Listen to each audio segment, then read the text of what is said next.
You've been asking the question, are you sabotaging your marriage without knowing it? Dr. Jordan Peterson is back along with Stacey and Tracey, who've been having communication issues, significant ones. Dr. Peterson has been workshopping with them, and he says the next step is not only for Stacey and Tracey, but for all of us. Number one rule that everyone needs to do right now, no matter what, if they are sabotaging their relationships, is... strive to maintain the romance in your relationship. The romance? Yes, well, and strive, which is a funny way of thinking about it, because people tend to think that romantic interludes will be spontaneous. It's like, well, you don't think that when you're dating. You plan a date. You take someone somewhere nice. You set up the romantic situation. You think, well, I don't need to do that when I'm married. It's like, yeah, not if you want the romance to disappear. Then you don't have any for the rest of your life. It's a very bad idea. So you have to think carefully about how often you would like to interact with your partner romantically. And you have to make it part of your life, a routine, and something that's even somewhat predictable. The spontaneity will come if you get practiced and excellent. So, and maybe it's a little stilted and wooden to begin with because you're planning it, but you'll get over that, man. It might take a year, but if you're married for 50 years, who cares if it takes a year?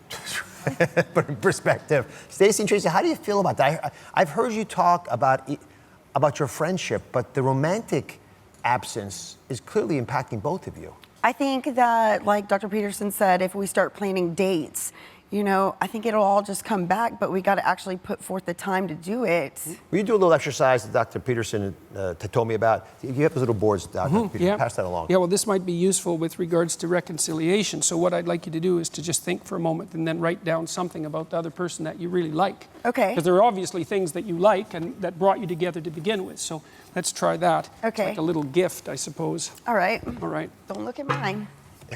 Now, just while you're writing, yeah. So if 80% of marriage is the logistics of marriage, Yeah. raising the kids, paying the bills, making sure that people get to work on time, and 20% is the romantic part. Yeah. Why does that part disappear earlier? Why does that? Well, the part because we lose? once you start to confront the problem with having a serious relationship with someone is that life is serious, and so you have to understand that romance is a very difficult thing to kindle.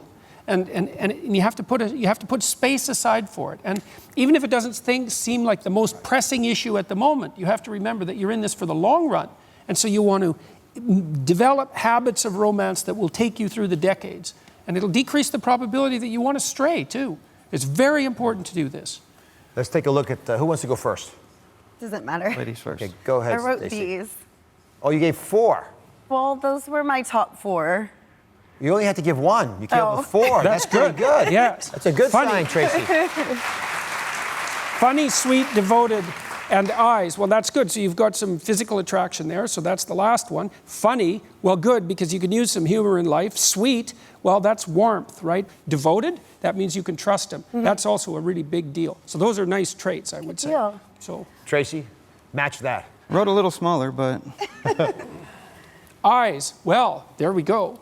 You do both have beautiful eyes, by the way. I Laugh. noticed that. We walked out. Laugh. Okay, so that's something interesting, because you obviously share this ability to delight in life and to be humorous, and usually that's associated with the trait extroversion, but that's a great thing because life is difficult, and if you can laugh about it sometimes, well, then you can transcend that difficulty, and that's a huge thing. So that's a big positive force that you both agree on.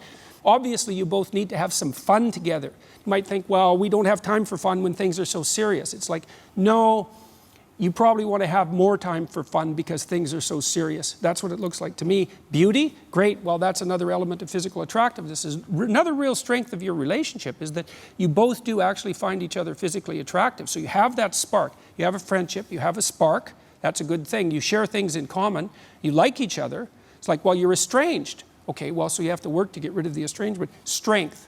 Well, that's also good. So it was also remarkably easy for both of you, by the way, to generate 4 positive attributes about each other. And I didn't see any sign of anger or resentment when you were doing that. Mm-hmm. So I think you're estranged, but that there's something at the bottom of your relationship that's stopping you from signing those papers that's actually quite intact at a fundamental level. Before you walk off the stage today, what do you want to tell your wife? That I love you. I miss you as my best friend. I want to do whatever it's going to take to keep this. I just want my friend back. I love you too. I love you. You can hear more in Dr. Peterson's book, 12 Rules for Life, An Antidote to Chaos. And he's also on my podcast, a whole series of programs I think you'll find very illuminating. We'll be right back. Be sure to subscribe to my channel so you don't miss anything. And remember to check back often to see what's new.